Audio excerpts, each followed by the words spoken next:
Hello, everyone, and welcome back to Potty Plant Entertainment. My name is Chris, and in case you don't know, I review movies and I rank them on a scale of 0 to 100 in increments of 5. Today, we're going to be reviewing what is, in my opinion, the best gangster movie of all time, Goodfellas.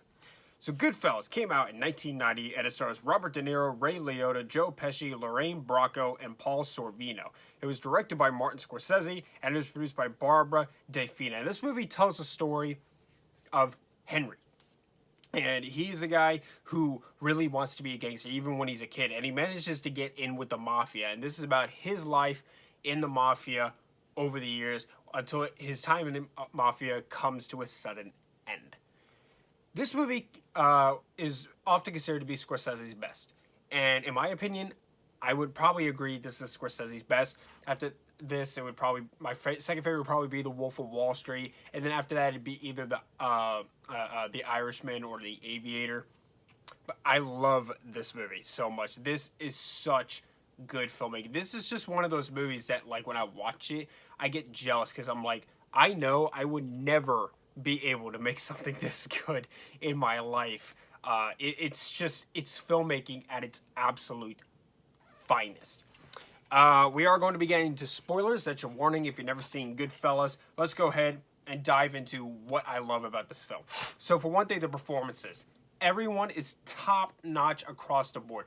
This is fantastic acting. The casting is perfect. It's especially, in my opinion, Joe Pesci playing Tommy. I think he was the best casted in this movie because he plays this character who has such a high ego, and he's gonna get what he wants no matter what, and if you screw with him, you die. He's really scary, and he's awesome. And he's this constant source of tension throughout the movie because you know at any moment he can blow his top, and if he blows his top, somebody's getting hurt or somebody's dying. It's just really great. One of my favorite scenes with him is the funny scene. He had told Martin Scorsese this story about this one time he was talking to a guy and he was laughing at his story and he told him he was funny. And then the guy's like, what? What is so funny about me? And then he was just screwing with them. And Scorsese's like, that's great. We got to put that in the movie. And so in the movie, he pulls out on Ray Liotta. He's like, what is so funny about me? What, do I look like a clown? Tell me, what is so freaking funny about me? It's one of my favorite scenes in a Scorsese film. And I love the way he films it too, because normally with a scene like this, you get close-ups of the two characters' faces because he's sitting there laughing. He's like, oh, you're funny. And then all of a sudden Tommy gets mad at him. And so you normally get close-ups of characters' faces to watch their facial expressions, but instead Scorsese opts to use wides. And this is so you can see the people around them that are also listening to Tommy talk. You can see how their facial expressions change as well. This is something that most filmmakers would not think of, but Scorsese got that.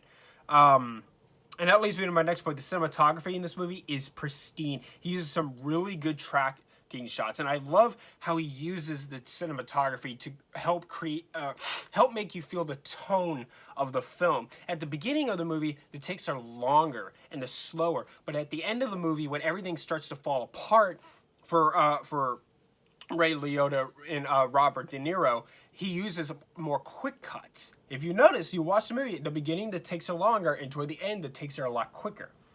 The dialogue is fantastic. I love the dialogue in this movie, and of course, it has one of the most famous movie lines of all time. As far back as I can remember, I always wanted to be a gangster. Pause. Music. Intro. It's amazing, which leads me to my next point. The intro to this movie is one of the best movie intros of all time because they originally were not going to put that scene at the beginning, but then they were like, no, we should put this at the beginning because it just sets up everything very quickly. We instantly get to know these three characters and what they're like.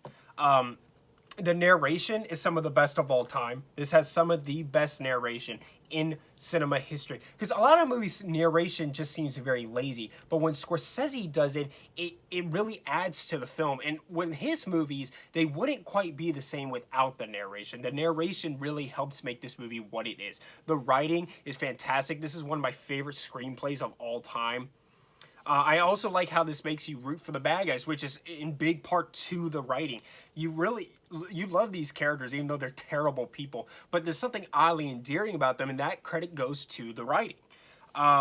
The violence in this movie also is really brutal, and the perfect example of this I can think of is the scene where Ray Liotta's wife tells him that she was molested by their neighbor, and so he goes up to him with his little revolver and he beats him in the face with the butt of the gun. And I swear to you, that is one of the most real looking violent scenes in a movie I have ever seen. I can't believe that that is not real, because it looks so convincing. If it wasn't shot in the context of a movie and you showed somebody that clip, I guarantee they would be like, oh my gosh, he's beating up this guy, because it looks that convincing.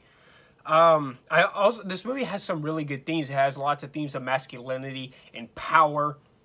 I like Karen's character, because who is Ray Liotta's wife, because she's the normal person in this mafia environment. She's similar to what Ernie Hudson was in Ghostbusters. He was a character that was there to sort of speak for the audience. There's one part in the movie where he's like, am I the only one who thinks this is absolutely nuts? And you as an audience can be like, no, you're not. We think this is nuts too. She's the character that we can relate to through this crazy mafia lifestyle. I also like how the music is used in this movie. It's used to reflect the tones, sometimes ironically. Sometimes he'll use cheerful music during like these brutal sequences, but he'll also use it to show like how easily they can get away with stuff. The music really helps complement this film. I like how Ray Liotta's character becomes badder as the film goes on. He isn't really a bad person, and at some point he starts to figure out he's in over his head here. And you can tell because he reacts to death differently than the other characters. The other characters are just like, whatever. But to him, it's like, oh, geez. Because he's not really bad, but he gets more violent throughout the film because he realizes he's in over his head. He can't get out of this, and he's becoming more frustrated. Let's see. Let's talk about the character downfalls at the end of this movie. So, I love these characters, and this is based on a true story, mind you. So, Henry, he ends up selling out his friends. Tommy is killed for killing Billy Batts, who's played by Frank Vincent, who, by the way, Joe Pesci and Frank Vincent actually were friends before they were famous. They kind of came into their uprising together. That's a little fun fact for you. His killing finally catches up with them. He just kills people just for making him mad. And he gets executed at the end of the film as payback for killing Billy Batts. And it's like, okay, this finally catches up with him. And Jimmy kills all of his friends that are connected to the Lufthansa heist, which is the biggest heist in the history of the United States. As far as I know, it still is. He kills all of his friends that are connected to it, except for Jimmy and Tommy. And then when Tommy gets executed, now he's just devastated because he's killed all of his friends, and now he's thinking about killing Henry. And it just I like how this movie it glorifies the mafia lifestyle, but then it shows you what will really happen. That was one of the complaints that people had with The Wolf of Wall Street. They were like, this really just glorifies this type of living. But no, it doesn't, because it shows you what will happen. This may seem great for now, but at some point, this is all going to come tumbling down. I like the symbolism in the movie.